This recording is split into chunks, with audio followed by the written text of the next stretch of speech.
celebrate our culture, celebrate who we are as a people. And as I pour the libation, I ask all those in attendance to say, inside. Inside means come and drink. And when we finish, at the end, you say, Ashe.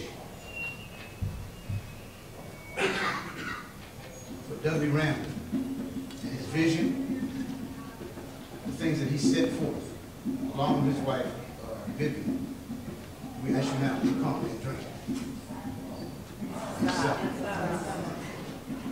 For Vivian Randall and her contribution to all of these things that we are celebrating here today, this 50th anniversary, we ask her to come and drink. Gwendolyn Brooks. Audrey Lloyd. Etheridge Knight. Donald Vest.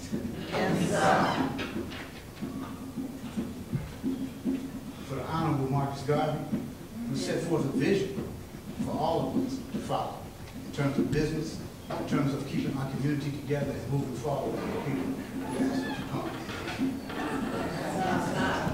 Fannie Lou Hamer. Soldier of the Truth. And warrior sister Harriet Tubman. Brother Malcolm. Brother Martin. And all of our ancestors. Those who are famous, those who are infamous. Those who represent the DNA and the bloodlines of all of us that are assembled here. We ask you to come and bless what we do. We come and ask you to put a hedge around everyone assembled here. Because those here are soldiers. These are the ones who are supporting what we're doing. You know, so a lot of times people talk, but you know the ones that you're looking in the face. They're the ones who are there with you. We ask you to come in. You say, Ashe, Ashe, Ashe, Ashe, Ashe.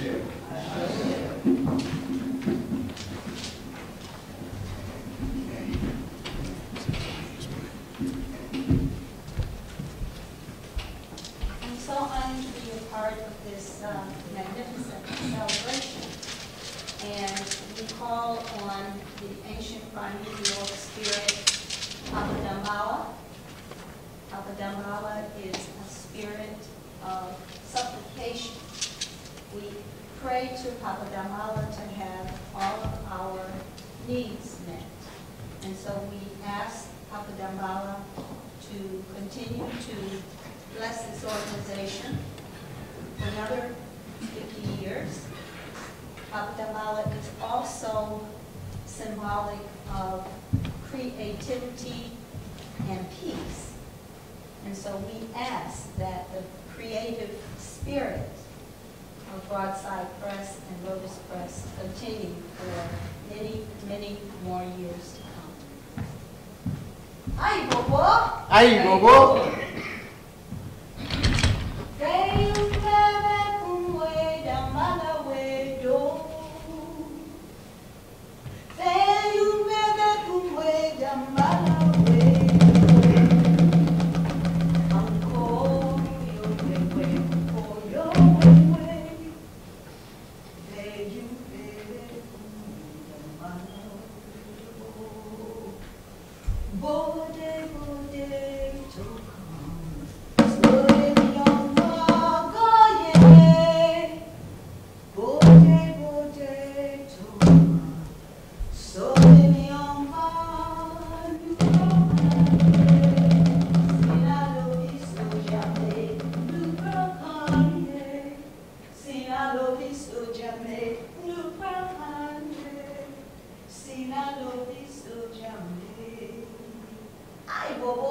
Aye, Bobo.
Good evening, everyone.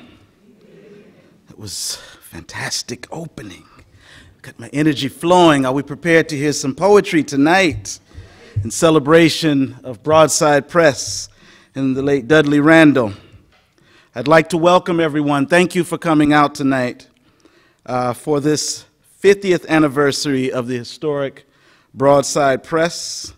I would like to begin by giving thanks and praise to the one that created us and brought us all here, and to remind everyone that we in the African diaspora are a universal spiritual people, and the celebration of our ancestors is a universal spiritual celebration, and that it is only appropriate that we connect this spirituality with this auspicious weekend. We would like to begin our celebration today by first thanking and acknowledging Ms. Joanne G. Mondowney, Director of the Detroit Public Library, who early last year came to us with the idea that these two great literary institutions should celebrate their anniversaries together. That being the Detroit Public Library celebrating 150 years, and of course Broadside Press celebrating 50 years of service to the Detroit community and the world. I would like to invite Ms. Mondowney to the stage to say a few words.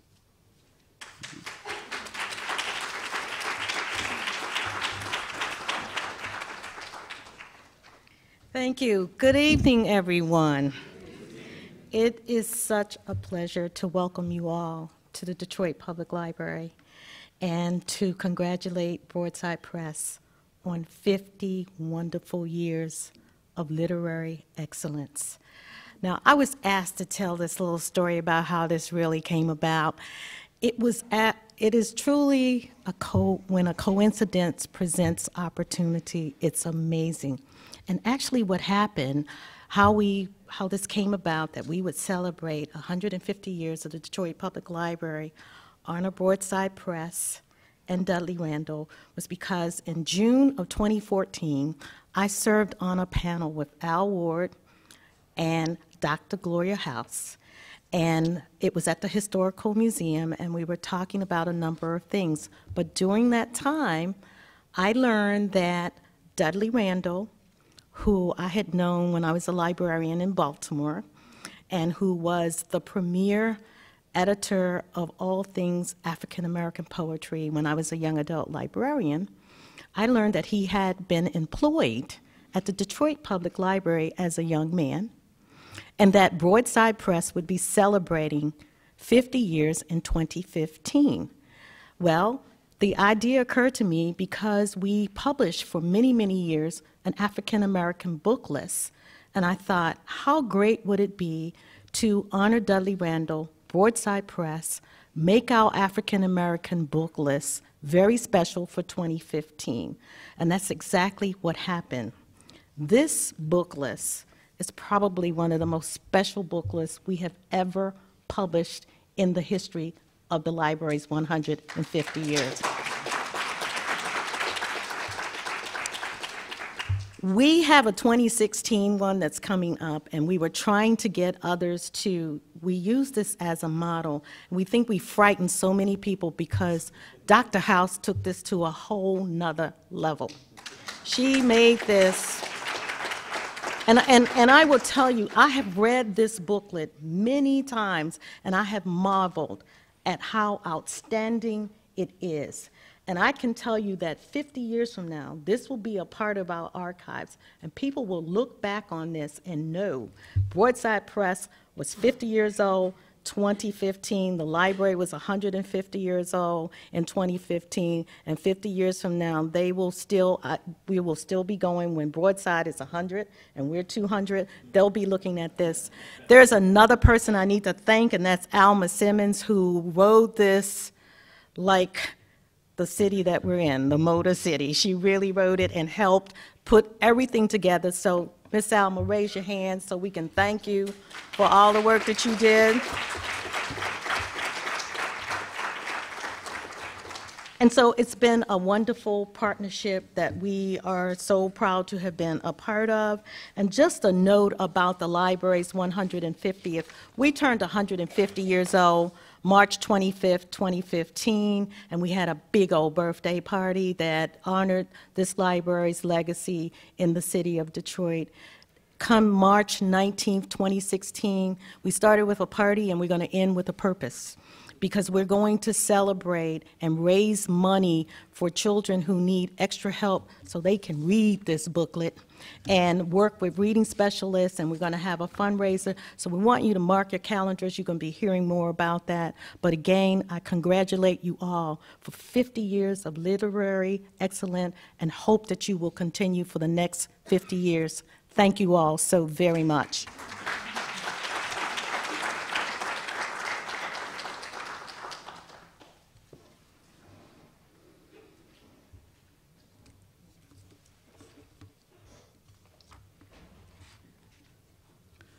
Next on our agenda, we have with us tonight one of Detroit's finest.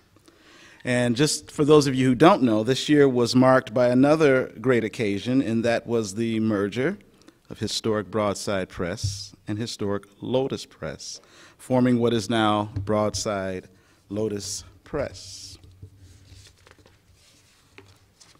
We are deeply honored to have been asked to continue as well as preserve a piece of Detroit's and this nation's literary legacy.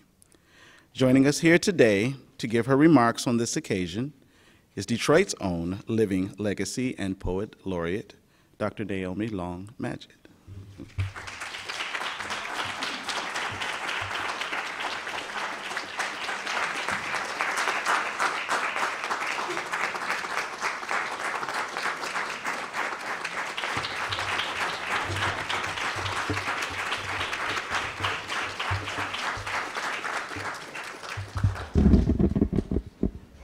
Thank you and good evening.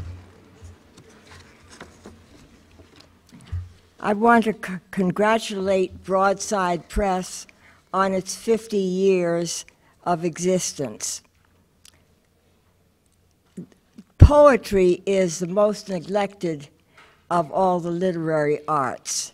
Everybody writes poetry, but nobody reads it.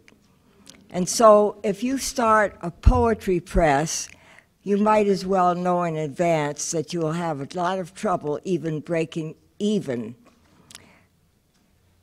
If Broadside Press had not paved the way, Lotus Press probably would never have been. But Dudley Randall showed me that an independent black press specializing in poetry was possible. Since the founding of Lotus Press in 1972, the two companies were never in competition, but were always supportive of one another. It's interesting to me, as I thought about Dudley Randall, how many similarities there are in our lives. Neither of us was born in Detroit, but both lived in several cities before settling permanently in Detroit and spent most of our adult years here. We were both children of ministers. We both published our first poem at age 13, he in the Detroit News and I in the Orange, New Jersey Daily Courier. Both earned degrees in English at Wayne University.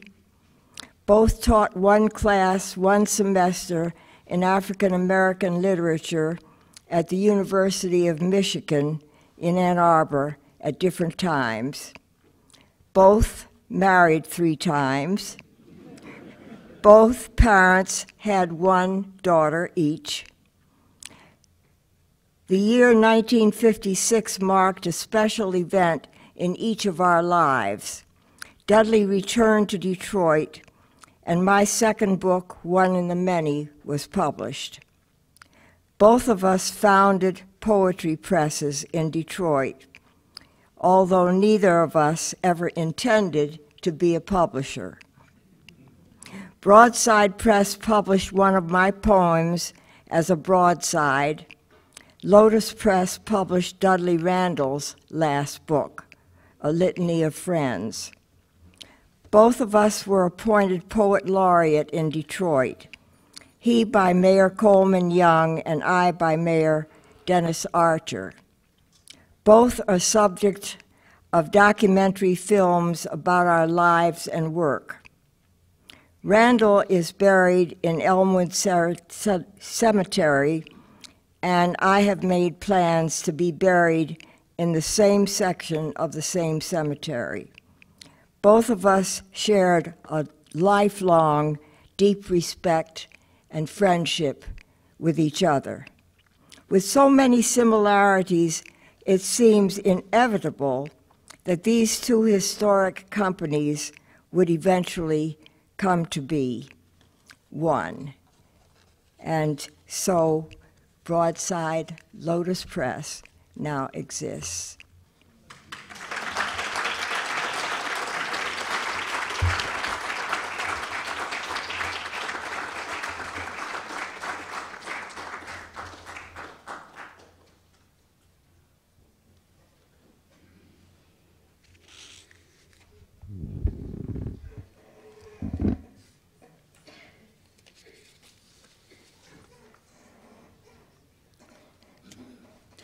I would like to just take a second and acknowledge some of the people that have been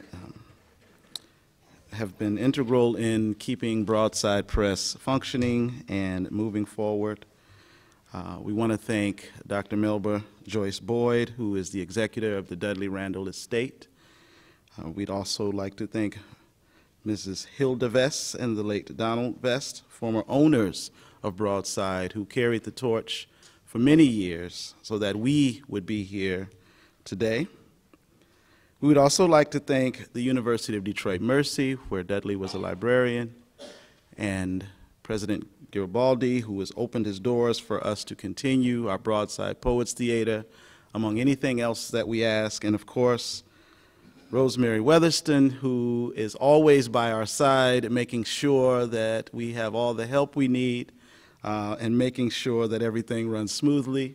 And we certainly appreciate those persons.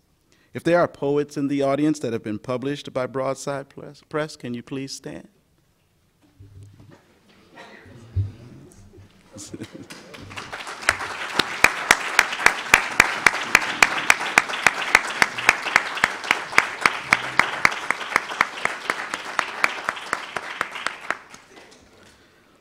At this time, I'd like to invite our own Dr. Gloria Aneb House to the stage to present the Broadside Dudley Randall Legacy Award. Mama Aneb.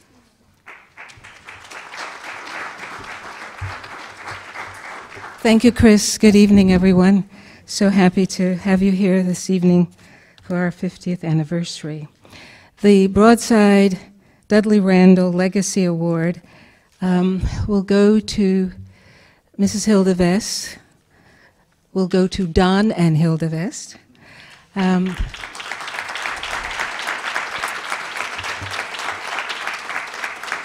I'd like to tell you a little bit about why they are so deserving.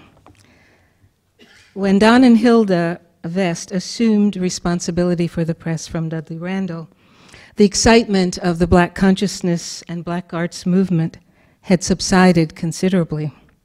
Those movements of the 60s and 70s had generated an unparalleled mushrooming of literary production in the Black communities throughout the world. However, by 1985, when the Vests took over the press, Randall warned them, sadly, saying, "Hilda, nobody buys poetry." The Vests understood that the press would not make a profit or fortune. Profit wasn't their motive. Theirs was a commitment to the extraordinary African-American literary legacy that Randall had established through his singular determination and exhausting self-discipline.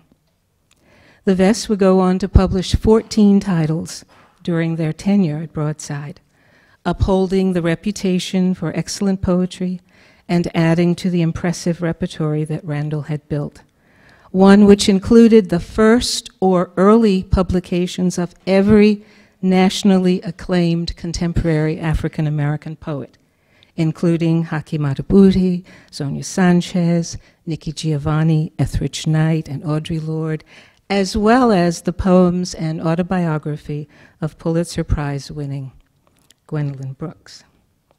While publishing new poets and continuing broadside cultural events, the Vests asked themselves, what can we do in addition to publishing poets and selling their books?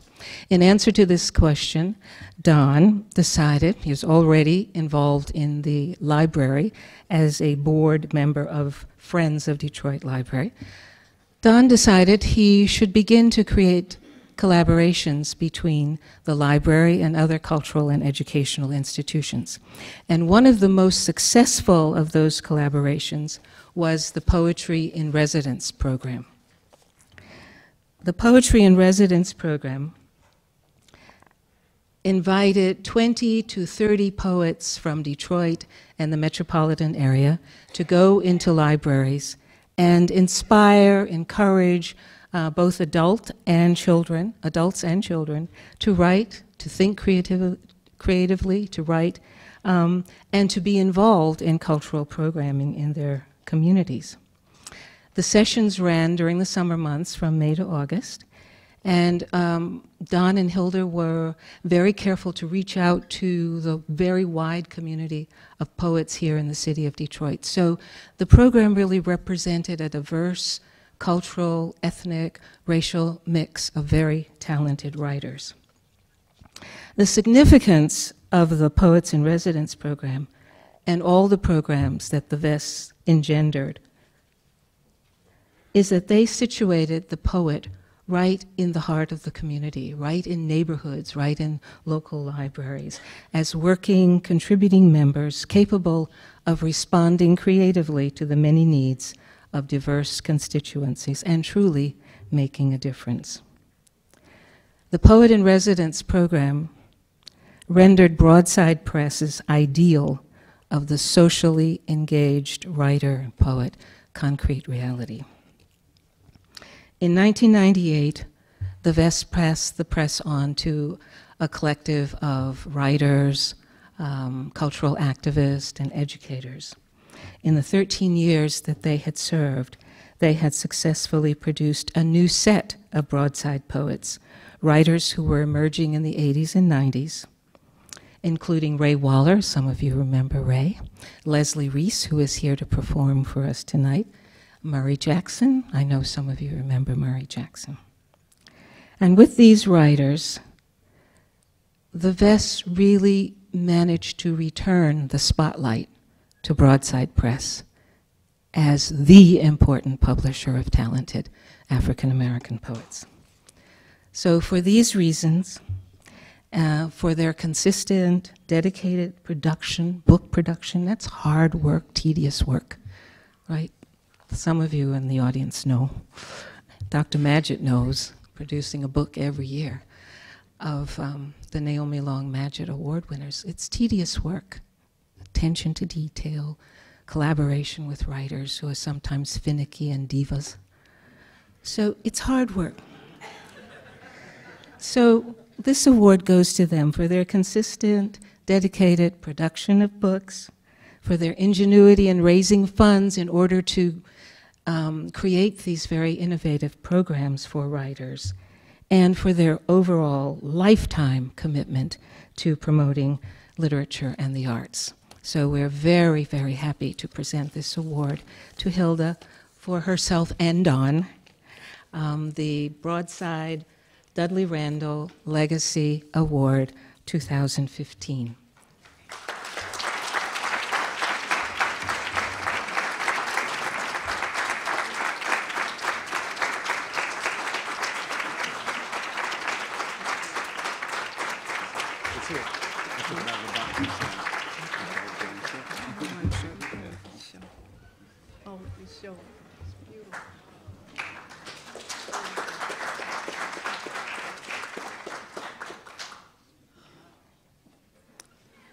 To say the least, I'm overwhelmed. Broadside Press means so much to me, and it meant so much to Don. And I want to thank all the people who were so kind to us and so helpful to us in keeping the press going during those years. Naomi Long Madgett was very helpful. We were able to call her really in the middle of the night sometimes and ask her about things that we didn't know, and just the people who were a part of Broadside at that time. I can't thank you enough. And in memory of Don, whom I miss so much, I thank you.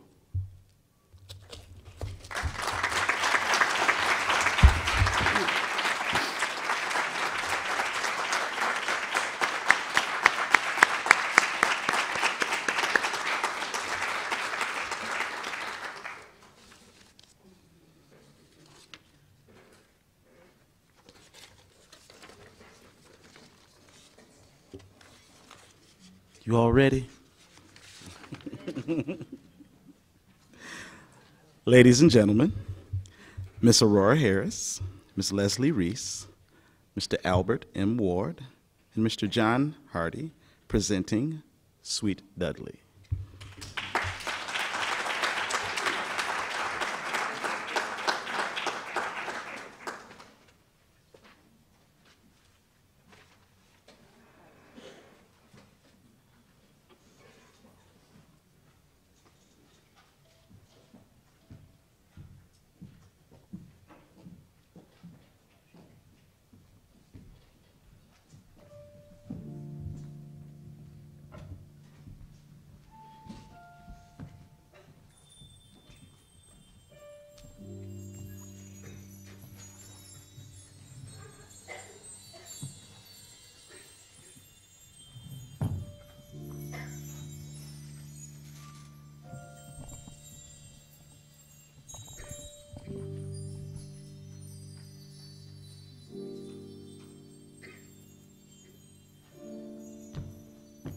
In a 1970 article published in the Black Academy Review, Broadside Press founder Dudley Randall wrote the following concerning his vision and mission as a writer and a publisher. He says, "We, Africans in the United States, are a nation of 22 million souls, larger than Athens in the age of Pericles, or England in the age of Elizabeth. There is no reason why we should not create and support a literature which will be to our own nation what those literatures were to theirs." This statement revealed his nationalist passion to cultivate the work of African American creative writers, to bring their poems into the homes of African American people by making the publications affordable, and further, to extend this literature to the hearts of people around the world. Randall created Broadside Press by trial and error. He said as a solitary project at first, perhaps not realizing how demanding the work would become, all the while continuing to work full-time in his profession of reference librarian. During those early days, the late Pulitzer Prize-winning poet Gwendolyn Brooks, a close friend, wanted to know his title within the Broadside Press organizational structure. And he replied, "Well, since I, in my spare time and in my spare bedroom, do all the work from sweeping floors, washing windows, licking stamps and envelopes, and packing books, to reading manuscripts, writing ads, planning, designing books, I'll just say that Dudley Randall equals Broadside Press." About this time, Dudley wrote The Ballad of Birmingham, a poem on the bombing deaths of 4 little girls in a Birmingham church during the Civil Rights Movement. And it was the first broadside published in 1965. "Mother dear, may I go downtown? Instead of out to play today, I'd like to march the streets of Birmingham in a freedom march today." "No, baby, no, you may not go, for the dogs are fierce and wild, and clubs and hoses guns and jails aren't good for a little child. But mother, I won't be alone. Other children will go with me. And they'll march the streets of Birmingham to make this country free. No, baby. No, you may not go.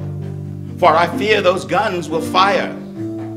But you may go to church instead and sing in the children's choir.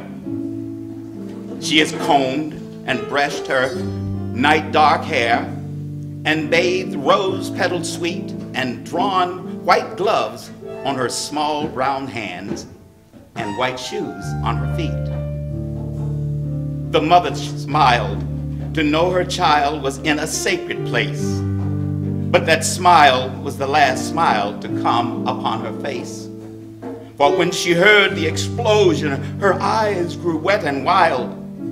She raced through the streets of Birmingham, calling for her child. She crawled through bits of glass and brick, then lifted out a shoe. Oh, here's the shoe my baby wore. But baby, where are you?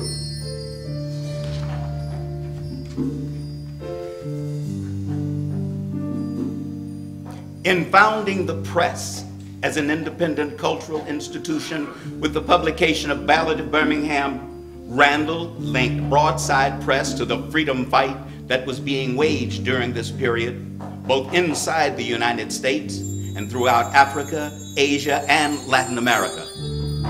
By the mid-1970s, the broadside repertory, more than 100 single broadsides, as well as books, audio tapes, LPs, and posters, was in demand by individuals, bookstores, libraries, and universities around the world.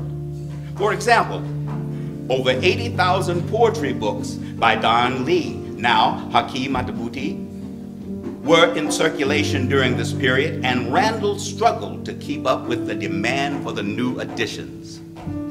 Over subsequent years, the broadside collection has grown to represent 3 generations of poets: Randall, Gwendolyn Brooks, Margaret Walker, Margaret Danner, Robert Hayden, Sterling Brown, and their peers in the Black literary community whose works laid the foundation for literary production of poets of the Black consciousness era, including Sonia Sanchez, Dr. Neabko Tsutsili, Nikki Giovanni, Hakeem Matabuti, Eldridge Knight, and Audre Lorde, all of whom later won national and international acclaim, and a younger generation of whose works emerged in the 80s and 90s. The portrait of the poetry of these 3 generations comprises a repertory that reflects the important political, cultural issues of African American society from the First World War to the beginning of the 21st century, expressed in diverse literary forms, including revolutionary manifestos, exquisite love songs, humorous toasts, and yearnings for freedom. The entire enterprise is a testament to the standards that Randall established: editorial excellence and respect for artistic differences within the African American community. With the celebration of its 50th anniversary this year, Broadside Press has become Broadside Lotus Press, as Dr. Naomi L. Magid, founder and publisher of Lotus Press, retires and passes on her legacy to merge with that of her good friend and publishing colleague, Dudley Randall.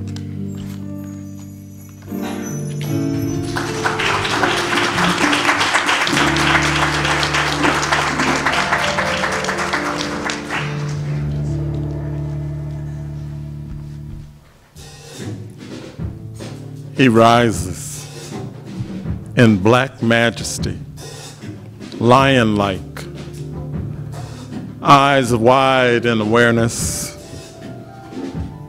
sinewy and magnificent in coat and character, broad in shoulder and aspect, conscious and confident in gaze, air electric to his senses. He stretches time through perception. There are no boundaries to fear. In his domain, the universe, the veldt of life, with a roar, he rises in stance and stature. He deafens the silence. He trumpets his presence. Roar! Roar! Roar!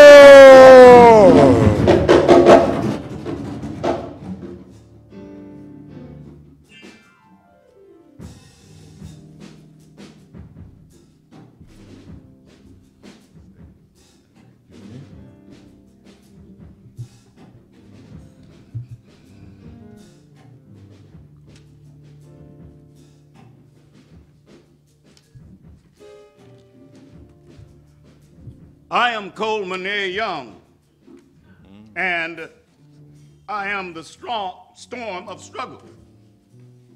My hands, labor, worn and veined, eagle-clawed, I ride the lightning, the blustering winds of change and self-determination.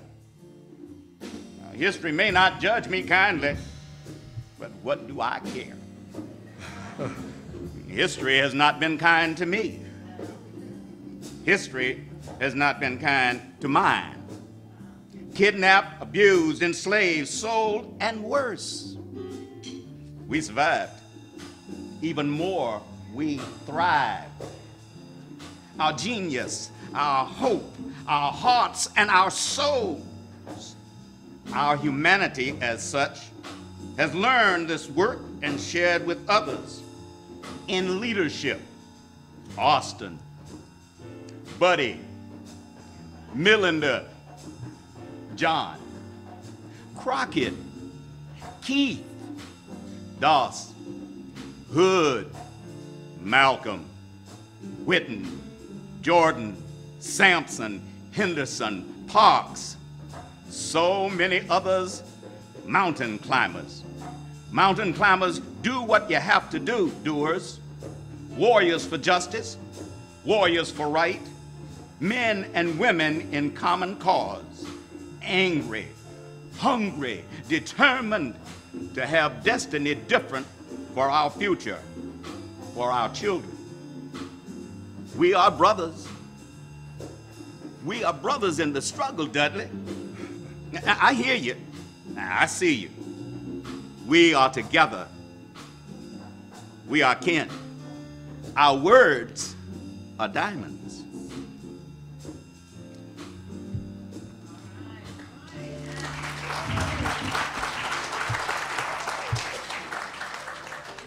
I, Dudley Randall,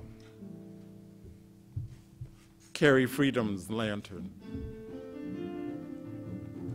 I seek out honorable men and women with words that incite and light horizons. It is my vigil, Mayor Young, to overcome shadow and mist with clear, resounding ring of truth and elocution. Life will test my sincerity. I look for voices that don't wobble, rich with nuance, tone, and purposeful strength. I can hear the subtle rustling of their feathered thoughts, readying themselves and taking flight. And unlike Icarus, these voices will not burn away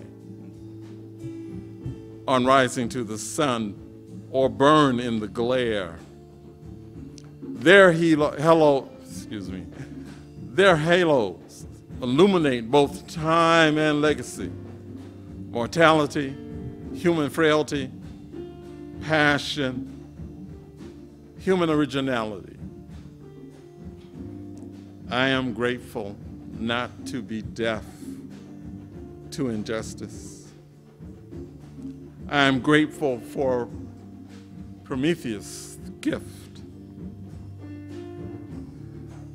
Voices of vision, breathe deeply. Take it in great gulps, then exhale truth, justice, pride, love of family, and freedom. Robert, Imari, Gwendolyn, Naomi, Aneb, Etheridge, Langston, Sonia, Haki, Nikki, and so many, many warrior angels, my posse. We are crusaders. We are kinsmen, my brother. We are warriors. You want to do others? Yeah, one more.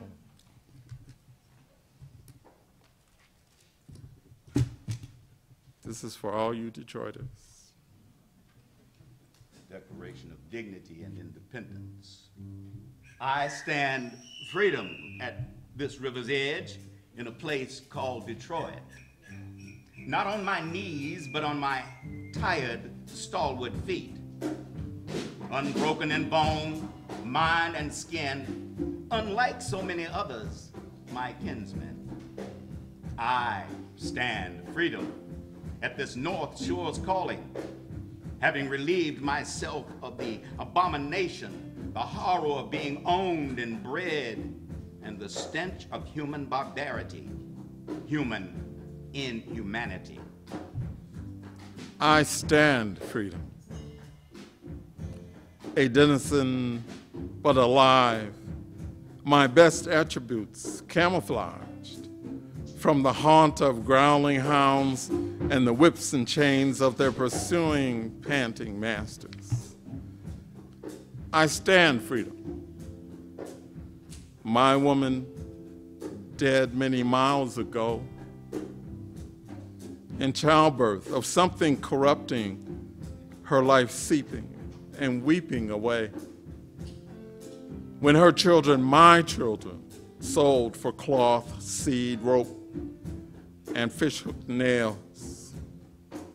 I stand freedom. My fears, tears shed beneath this canopy of starlight, night, and shadow, burrowing from place to place, hidden among harbors and strangers, beneath wooden planks of sheds, or in rooms made of mud and clay. I am freedom's pilgrim. I stand freedom, wearing a mask of pain, of losing my father's great-grandfather's father's mother's name, home, and land. I stand, my skin etched, marked, and blood-stained, ankles, wrists, and memories tethered. I have carried the timber's weight and shouldered raw stone. I stand freedom. Hungry, doggedly pursued for my worth as stock, not as a man, not as a husband, father, hunter, warrior, teacher, or griot. I stand freedom in my shame and glory, where clouds float like cotton balls entwined with string across a blue silk plumed horizon. I hear the beat of wings. Sing, wind song, sing. I'm on my way to midnight to stand at liberty's door and view across the water's face dawn, where freedom seekers' songs and souls are strong. I'm on my way to the river to wash my feet and cleanse my soul. I stand freedom on this rich musk earth and wash my face, hands, head, and tears in freedom's crystal fresh water at this river called Detroit. I inhale long, sweet, deep breaths into my lungs, freedom's tender taste, as I vow to live, to choose and define the what of who I am. My weaknesses, now strengths. My fears, visions for truth and justice. I stand not in bondage, but in declaration, and sip this river's honeyed sweet tea of emancipation. I stand here, humbly, I gratefully accept this gift of freedom, dignity. I am a proud African, forever free, black man, unbowed, unbroken, unshackled, mind and soul. I will run no further. I will run no more. I stand freedom. I stand.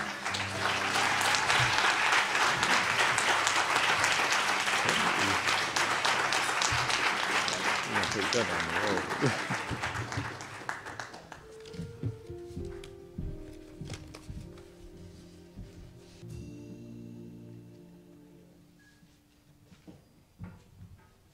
That was just beautiful. I was afraid I might not be able to do my part in case some tears. So that's the Detroit I know. That's the Detroit as I know. Do I need this mic or can you hear me well? I do need it. Okay. So, you know, 50 years of Broadside Press, and now Broadside Lotus Press. And you know, when I became a member of this family, I was younger, we all were, and I really didn't understand what a beautiful and significant thing I had become a part of, because I was fortunate when I grew up in Detroit. The mayor was black, city council was black, the school board was black. We were running it. So I didn't know that prior to Broadside Press and Lotus Press and Third World Press, that only a handful of black poets were getting published. It was already going on by the time. I thought it was old hat. I had to get older to really appreciate. So anyhow, as I started trying to compose something in honor of Dudley Randall, I realized that this is a work in progress. So I'm going to share with you 2 small drafts, and then I will share something from my Broadside publication, which Don and Hilda Vest published with my baby picture on the back there. So I'm of that next generation of Broadside poets. In gratitude for Dudley Randall. In a room, in a house, he builds a doorway, and poets walk through it. Would-be poets and working hard poets, prolific poets, and those who aspire to write a modest handful of wondrous odes. In a room. In a room, in a house, he fashions words and paper. He smokes cigarettes while making choices about where to pour his love, what to mix it with, how much grit to cement bricks of determination. In this way, he makes for others a gift. Something no one made for him, he made for us.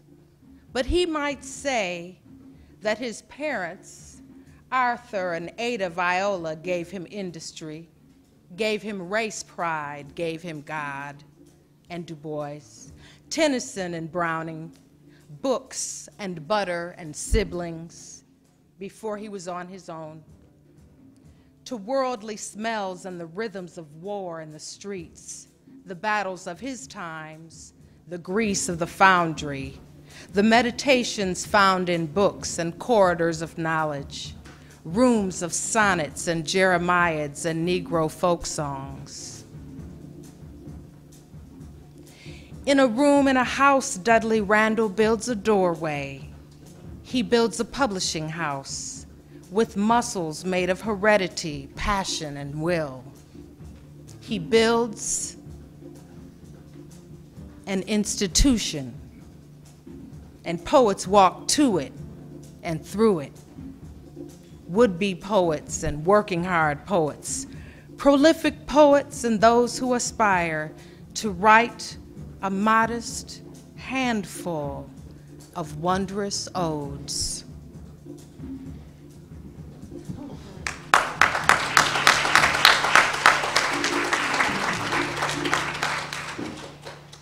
Thank you. I didn't even get to rehearse with them.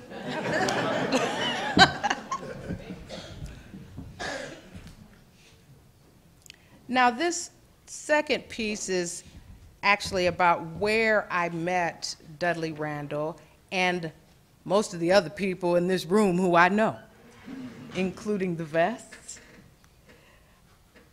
Okay, I won't go down the list. All right. Some Sunday afternoons in the 1970s, my mother would be visited by one of her friends who sometimes wore a red, black, and green button with strong black letters that read B.P.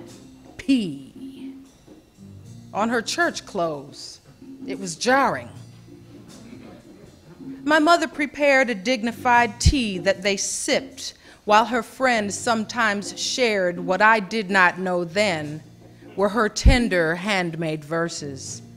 The tone of their voices made the polished tabletop seem like a presiding elder. During those same years, dusky blue, orange, brown autumn mornings, I rode the Woodward bus to Cass Technical High School, where often I spent hours, class hours, writing love letters and poems in round, juicy apple script. But in Mr. Tarmina's interpretive reading class, he said, if you're looking for some good material for your assignments, there's always Broadside Press. They publish poetry right here in Detroit. We found some of that powerful terribleness at Vaughn's bookstore. Bad, bad, and black, black. As our history, our music, our funky fashions, and here I am, world, come and get all of this that you've been waiting for attitude. Oh, you mean there's some poets writing the color of our talk, the color of our thoughts, the color of our love? Oh, you mean somebody publishes poetry that tastes like burning cities and deep-fried rage, pot liquor, and prison? Oh, Mr. Dudley Randall. Now I would say that you are an important poet, a lovely man, a genius, a visionary of great generosity. But in the 1980s, I mostly thought you reserved, a little bit old-fashioned. The suits you wore in the basement of the Alexander Crummell Center weren't hip enough by my standards. You told us to really study poetry in all of its forms. You quoted Keats. And all of those years, I thought the BP my mother's friend wore meant Black Power. But in the 1980s, you told me, no, that's Broadside Press. If you're going to be a poet, you need to know that.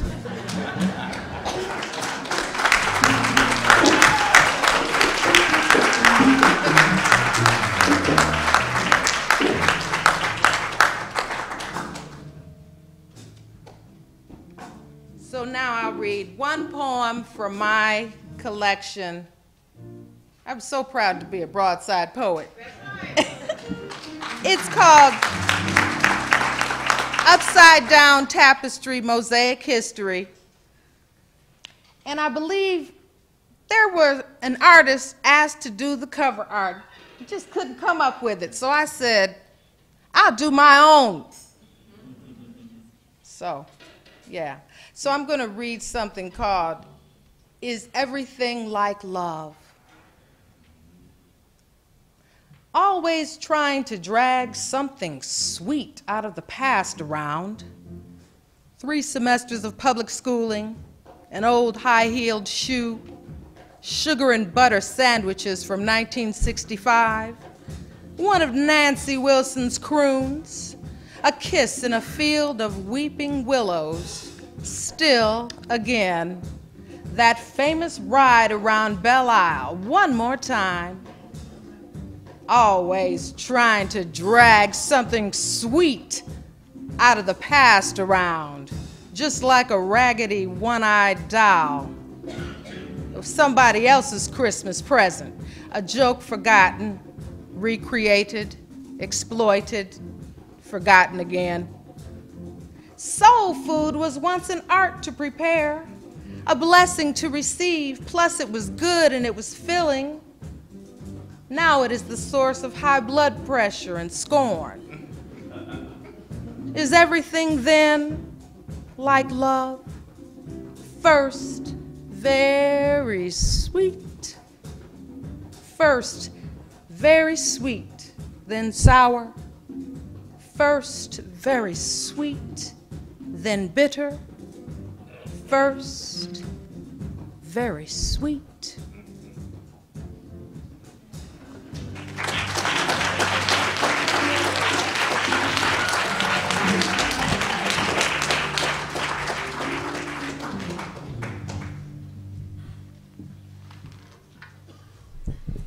Wow.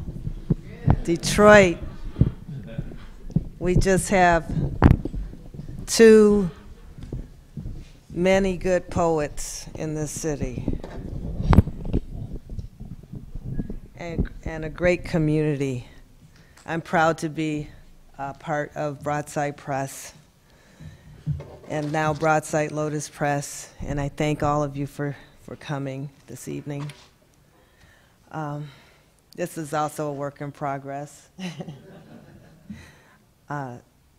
Dear Dudley, with your love, with your poetry, with your vision, dedication, your trials and errors, with your stamp-licking tongue, your paper-cut fingers, your ink-stained hands, your fingers tapping keys of your trusty typewriter, with your interest in the classics, with your travels, with your love for Black people, with your inspiration.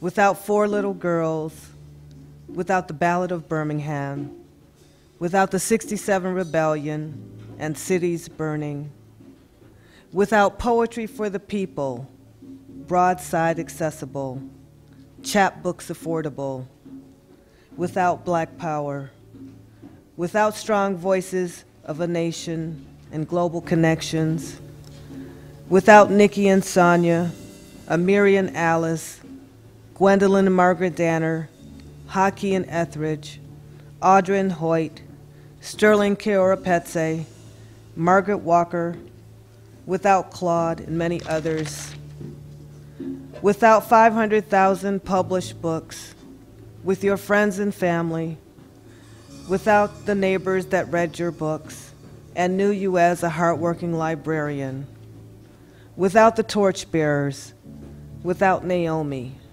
without Don and Hilda, Gloria and Al, Melba and Haki, the historians, the librarians, the universities, without the new generation of younger poets, without you, Dudley, the world of publishing white literature only would not have changed from 1965 until now. Students would think there were no African American publishing houses or poets or writers after the Harlem Renaissance, Jim Crow, or slavery. Women's and feminist studies would not have Audre Lorde. Lovers of poetry would not have a black literature based in Detroit to memorize, criticize, study, and learn from. The world would not have known of the resilience and greatness of African Americans without the poets' voices and books you published. From the page to the stage to the digital age, your legacy lives on, Dudley. Your legacy lives on.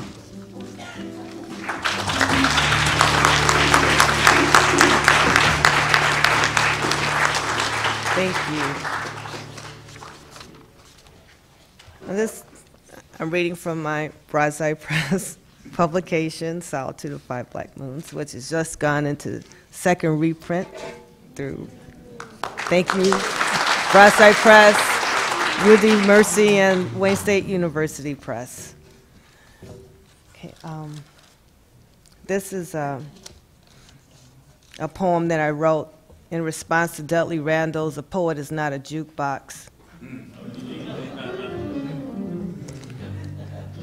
When the poets became jukeboxes, you wrote, "A poet is not a jukebox, so don't tell me what to write."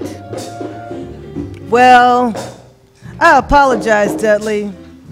I mean, I really feel you, but from my own deep bag of surviving and hearing about whips cracking, gunfire, kerosene, visions of spit and screams, burning trees with melting black flesh, bayonets gutting pregnant Filipinas, shiny surgical knives and white physicians hand slicing, wombs of anesthetized black women to achieve the science of gynecology, and experiments with infected black men with syphilis, because whites believed blacks could not feel pain and were soulless.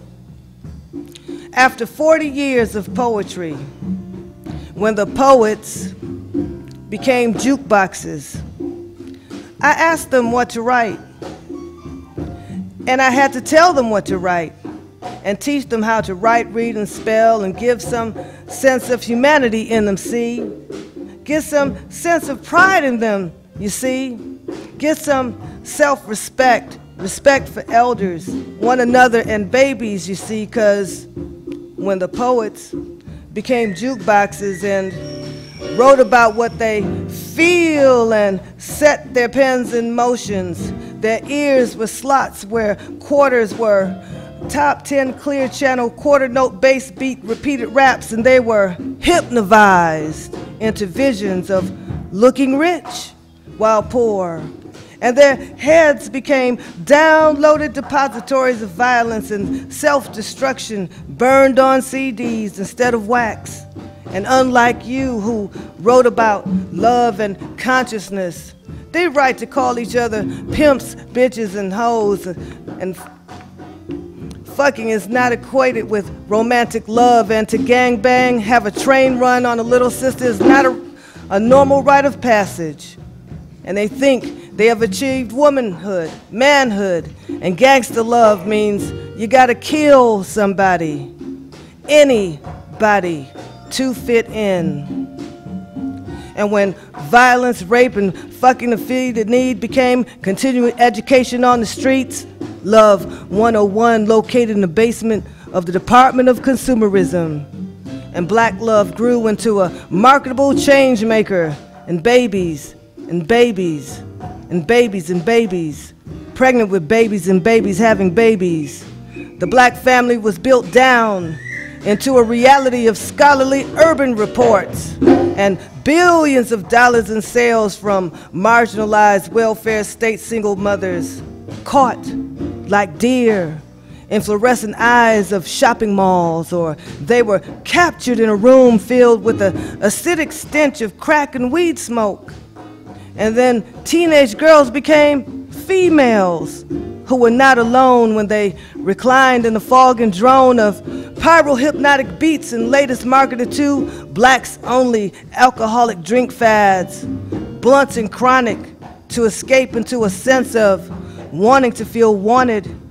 And they aspired to be video hoes by grinding hips out of week-old, grimy, smelly jeans hanging below their behinds and sliding out of borrowed or stolen thongs or G-strings. All of this was supposed to be Black America's fault, but when the poets became jukeboxes, I had to ask them to write from photos of burlap bags over lynch black faces, the bags of knotted crooked knuckles and spines of stereotyped so-called animals, barbarians and primitives that were forced into labor to forge a melting pot that A, could not care about Negroes that hoped to be recognized, known, or identified as plain old American, B, destroyed and subjugated the histories and knowledge of non-white people, and C, programmed American youth into thinking killing folks with their own skin color is normal, without thinking once about vocabulary words like slavery, Selma, segregation, struggle, civil rights, liberation, voting, style, audience, theme, form, meter, or stanza. When the poets became jukeboxes, when juveniles got sentences called life without parole, I showed them morgue photos of war, the gun blast decomposed faces of youth called mules. I asked them to write past the shocked, frozen, bulging eyes that saw death coming. Write protest poems against the dealers, agents, hustlers, and the recording industry. Write against raping and prostituting as status symbols and a new definition of black man or woman. When the poets became jukeboxes, my white, Hispanic, Asian, and Native American students replayed personas by acting black, or they like so-called hustlers, pimps, and hoes, because they think everyone in hip-hop culture acts that way when they don't. When the poets became jukeboxes, they called me old school and too deep for making them think, when 60% of my students never held a gun, grew up in good homes with good parents, siblings, grandparents, aunties, and uncles, while the other 40% grew up in Halloween orange county juvenile facility jumpsuits, and at the age of 15 were up for murder one. And the girls who were left were medicated into swollen-faced, weeping zombies to deal with rape, molestation, being sold and running away. When the poets became jukeboxes, I read from and gave away copies of your book, The Black Poets, while playing Coltrane. I asked the poets to write like Etheridge Knight, because it will save your ass and mind in prison. Write like Naomi Long Madgett's Midway or Sonia Sanchez's Chant for Young Brothers and Sisters, until your souls get right and you can lift heavy feet from these dingy yellow tiles to walk past cold cell bars caked and flaking, the dry sweat and tears of children's desperate hands and faces. Right till you can walk without chains on your ankles. Right past this hellhole, this stifling, sweltering, suffocating room of unbrushed teeth, belches and farts. My daughters, my sisters, my sons, my brothers. Right like Amiri Baraka's numbers and letters. Right past the empty, the shallow, the mediocre cliched existence, the split-second moment of a thrill, the description of a girl as bitch. Right past a hollowed out sense of love and reasoning found in Carol M. Rogers. Now ain't that love? Right. Right about how long real love is supposed to last. What does it look like? Smell like? Who gives real love? What is self-love? A bitch in a dictionary is a female dog or a malicious female. Who can spell malicious? What is malicious? Look it up. What harm do you intend to do to yourself, your family, folks on the street, behind steel doors and bars? I don't know, Dudley, but when the poets became jukeboxes controlled by radio airwaves and gangster rap videos, Coltrane's music made uncombed heads hurt from real notes, activating brain cells and polarized hemispheres that could only respond to bass on high, rattling speakers. And the brother screamed, "Shut it off! I'm starting a cycle!" And they began nervously bouncing one leg real fast, rocking or pacing to keep from becoming violent and smashing the tape player, and I asked them to write. I told them the headache would not last. I asked them to try to listen to the way Coltrane wrote poetry with feeling, spirituality, and moods through music. When the poets became jukeboxes, the poets covered their ears, and I shut Coltrane off because they began to sweat profusely.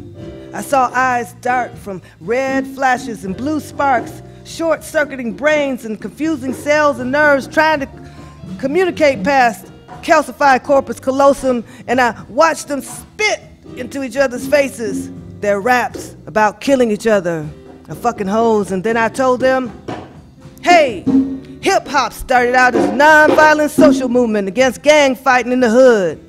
So write a poem about one good thing about yourself, or what we were like before we became gangsters. When the poets became jukeboxes, I played Coltrane's favorite things to settle the brothers, and asked them to write about favorite things they did before thug life. Write conscience-raising poems.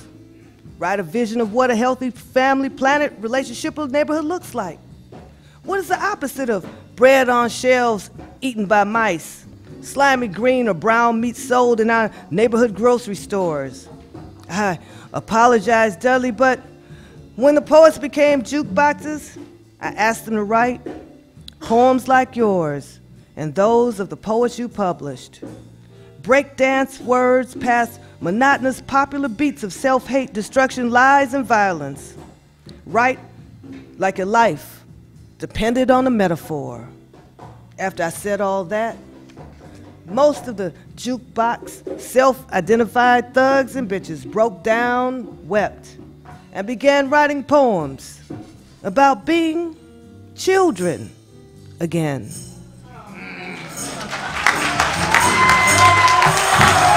Thank you.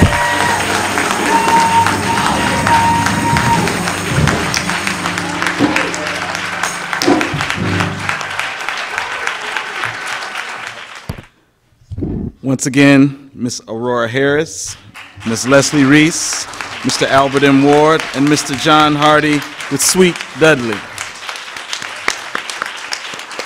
Thank you, thank you, thank you, thank you all so much, so much. Thank you very much. As we close out this evening, didn't y'all enjoy that? Yeah. Man, I was taken for a ride, boy. I was crying, I was laughing, I was holding back tears, I was remembering. That's what poetry does. It's in all of us. It vibrates through our senses, and it uplifts us, takes us down and up and around. So that was, whew, that was great. We need more of that. We're going to have to do this every year at the same time, you know, every year. That was beautiful. So once again, I would like to take this time to thank the Detroit Public Library for all of their support this year and allowing us to host this event in this beautiful building. Everything was fantastic. I would also like to thank our sponsors: the Knight Foundation, the Charles H. Wright Museum of African American History, the Detroit Public Library, Furious Flower Poetry Center, Hush House Museum and the Community Center, the Motown Museum, the Pierians Detroit and Flint chapters, the Society for the Culturally Concerned, Timbuktu Academy of Science and Technology, the University of Detroit Mercy, and the University of Michigan Detroit Center. I would also like, thank you. I would also like to acknowledge this year's, she's not with us tonight, she lives down south, but this year's winner for the 2015 Naomi Long Magic Poetry Award, Miss Malika Favorite. She will be the first poet published under the new Broadside Lotus Press. So look for her book in 2016 titled Ascension, as well as Mr. Albert M. Ward's book, Dry Twigs, Tender Men. We are endeavored with the Knight Foundation grant to digitize all of Broadside's work. And if it wouldn't have been, yes, for the foresight of the Vests who allowed the University of Michigan to do a lot of that, we would have a lot of work to do, but they made it real easy for us. And we look for next year, going back to the Knight Foundation, to also work on Lotus Press and digitizing all their work so that it be readily available. A lot of these books that they have are out of print, and it would be a difficult task to bring them all back into print. But now, since we have the internet, we can just put it there and you can all see it. So that will be one of our adventures this year, so join us if you can. I would also like to remind everyone that we have 2 more days of activities, including workshops for middle and high school students tomorrow at the University of Michigan Detroit Center. Tomorrow evening at the University of Michigan Detroit Center, we're going to have some fantastic poets featuring our own Samaj's video Wave Rock. We're going to also have Kyrie Frazier, Bilal, Will Copeland, Tawana Petty, Deontay Osande. They're all going to be there, as well as a lot of the younger spoken word artists in the community. We're going to salute them, honor them, and bring them into the fold and give them a little bit of what they got here so that they can build the connections and understand. So we look forward to tomorrow. Make it if you can. On Sunday, we will be at the Charles H. Wright Museum of African American History, Black Genius in the 21st Century, a discussion, Innovators in the Arts, Technology, and Community Development. That'll be from 3 till 6. That'll be with Dr. Truman Hudson and students from the Social Innovation Institute, Cecilia Sharp and Urban Strings. We're also going to have Haru House, Piper Carter. Cecilia Sharp is going to be performing, as well as discussing where do we go from here with all of this talent, with all of this knowledge, the daughters and sons of all of this genius in this city. Where do we go from here? And so that'll be our discussion at the Charles H. Wright on Sunday. So if you can make it out, we certainly look forward to you being there. And finally, culminating on Sunday, oh, I'm sorry, we said that. So please come out, bring young people, because they need to see this, they need to experience this as we move forward to create the new world that we all imagine. And that most importantly, I want to thank all of you here for your continued support. You all have given us the energy to keep moving forward, because it is a daunting task. I did not know. I worked for Houghton Mifflin for a number of years, and this is 10 times harder. So, and so I do appreciate your support, because every time I get weak, I see you all here, and it gives me strength. It gives the board strength. So we appreciate all of you for being here and supporting us through these days of celebration. That concludes our program for the evening. We have books on sale outside in the hallway there. I'm sorry, I didn't introduce my board. So the Broadside Lotus Press board is with us here tonight is, of course, Dr. Gloria Aneb House.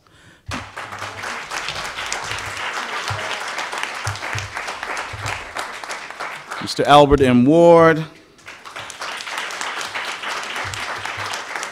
Ms. Aurora Harris, Ms. Lucia Duskin, there she is. Yeah. Mr. Uri Haru House, and myself, Chris Rutherford. Once again, thank you for coming out, and peace and blessings to you all.